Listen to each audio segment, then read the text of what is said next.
Namo tassa bhagavato arahato samma sambuddhassa.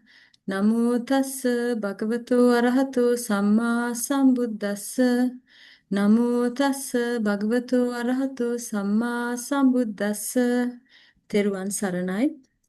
Good evening, Venerable Mahasangha, Salis, and brothers and sisters in the Dhamma. Today we will be discussing a question that we got regarding the Dhammasaṅgaṇī pakaraṇa. So the question is based on yevāpanaka. And let me just remind you first that we still have not covered in our lessons about yevāpanaka because we are still trying to finish off with the Mātika. So we are still talking about the two sections, the Nikkepa Khandam and the Atthakatha Khandam of the Dhammasaṅgaṇī. And once we finish off those two chapters, we will be moving on to the Chitta Khanda and the Rupa Khanda. So the question, let's come back to the question here. Could you possibly tell me what yevāpanaka are and where they are found within the Dhammasaṅgaṇī, etc., or direct me to one of your previous links? And under the same thing, there are two more questions. Is it the same as abyakata, indeterminate, or neutral? The Visuddhimagga says that it is, or whatever other immaterial, conditionally arisen states, phenomena, there are two on that occasion.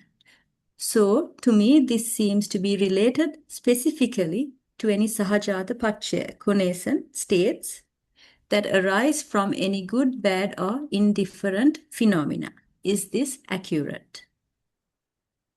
So, to answer that question, we need to first go back and look at the structure of the Dhammasaṅgaṇī. Now, we described this in our first two lessons of the Dhammasaṅgaṇī, but let me just go through it briefly again, because the answer lies within this structure. So, the Dhammasaṅgaṇī is broadly divided into four chapters: the Chittupada Khandam, Risings of Consciousness, the Rupa Khandam, chapter on matter, Nikkepa Khandam, chapter of the summary, and the Atthakatha Khandam, the commentarial chapter. So here what we are going to look at is the Chittupada Khandam, because that's where we find the yevāpanaka. And again, under Chittupada Khandam, we have two subsections, Mātika and Padabhajani. And again here, we'll be looking at the Padabhajani. Under the Padabhajani, there are three subsections, and we will be going through the Dhammavattana Vara. The Dhammavattana Vara has an outline, Uddesa, and a Niddesa, exposition. So here, we will be going through the Uddesa, or the outline. And the outline is structured under four different subsections. These are the Pucca, question, Samaya Niddesa, exposition of the occasion, Dhammuddesa, outline of states, and conclusion, Appana. And where we find yevāpanaka are within the conclusion or within the Appana section. So what we have given here is the first description given under the Dhammavattana Vara. So we said that we are looking at the Chittupada Khandam. In the Chittupada Khandam, the second division is the Padabhajani, classification of terms. And under that, we are looking at the first subsection out of the three, the Dhammavattana Vara.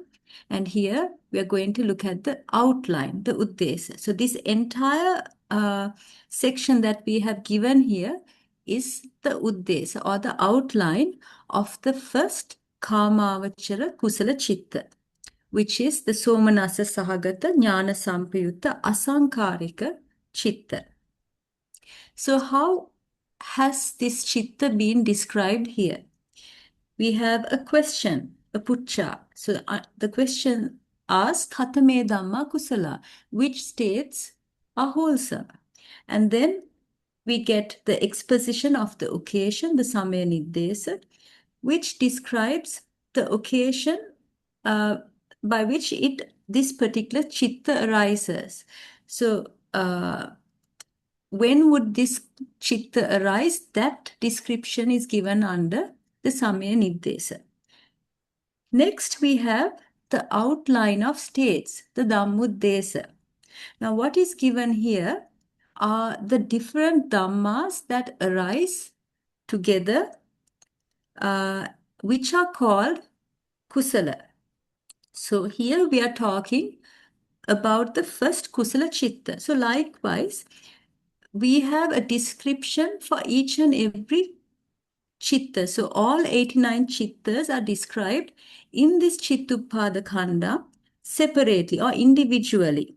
So here, this particular paragraph describes the first Mahakusala Chitta.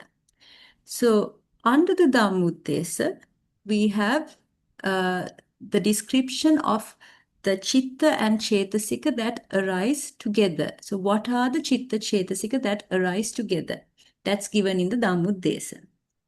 And finally, we have a conclusion, which is called appana. And that is where this word yevāpanaka comes in. And we'll talk about that next. So what are yevāpanaka? For that, we will look at this, the last appana section again. Yevāpana tasmin samaye anyepi atti paticca samuppanna arupino dhamma. The translation is, now these or whatever other immaterial conditionally arisen states there are on that occasion. So what does this mean? So let's go back to the description. So here in the Dhammuddesa, we mentioned that the chitta cetasika that arise together are described separately, individually. And in the conclusion, it's given as these or whatever other states. So by the word these, it's referring to the states that were mentioned in the Dhammuddesa. And by the word yevāpana, it is referring to other immaterial states that arise together. And these are conditionally arisen states. Now, why is this word conditionally arisen states mentioned here? Now, we know that chitta cetasika dhamma are sahajata dhamma. That means every consciousness arises together with the corresponding mental factors depending on what kind of chitta it is. So they are sahajata dhamma. But why, without saying sahajata, why is it mentioned as conditionally arisen? It is because any dhamma arises due to multiple conditions coming together. So it isn't a single condition that gives rise to these dhammas. So for instance, if you take this particular chitta, the kamavachara mahakusala chitta that we're talking about, we get the sahajata paccaya. Then we get the anyamanya paccaya. We get the hetu paccaya. Like that, multiple paccayas, multiple conditions coming together to give rise to this chitta cetasika dhamma, which is why it's mentioned here as conditionally arisen, rather than a particular paccaya, or rather than mentioning it as sahajata dhamma.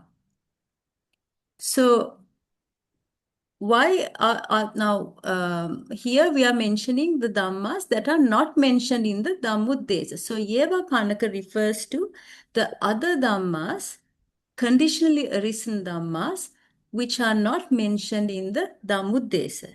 And we will look at them next. So now let's look at these yevāpanaka. So as we mentioned before, the Dhammuddesa, or the outline of states, mentions the chitta and cetasika that arise together. And in the paragraphs that we gave, we were specifically talking about the first kamavachara mahakusala chitta and which states were arising together. So that was mentioned under the Dhammuddesa section.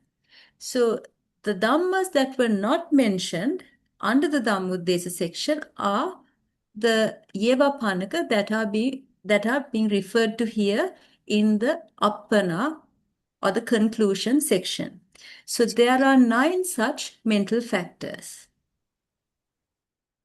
Right. So what are these 9 yevāpanaka dhammas? Manasikara, attention, chanda, desire, adhimukha, decision, tatramajatata, neutrality of mind, the 2 apamanya, illimitables, and the 3 virati, abstinences. So these are the 9 yevāpanaka dhamma. But you need to make note that all 9 mental factors will not arise together with each and every chitta. So we have 89, or if you take the long method, it's 121 chittas. So you won't get all 9 of these mental factors arising together with each and every one of these chittas, except for manasikara. Manasikara is a sabba chitta sadharana. It is a universal mental factor. Therefore, it arises together with all 89 chittas. But all of the other dhammas that we mentioned here are not universal. So depending on which consciousness we are talking about, the mental factors that will arise together with them will vary. So you need to keep that in mind.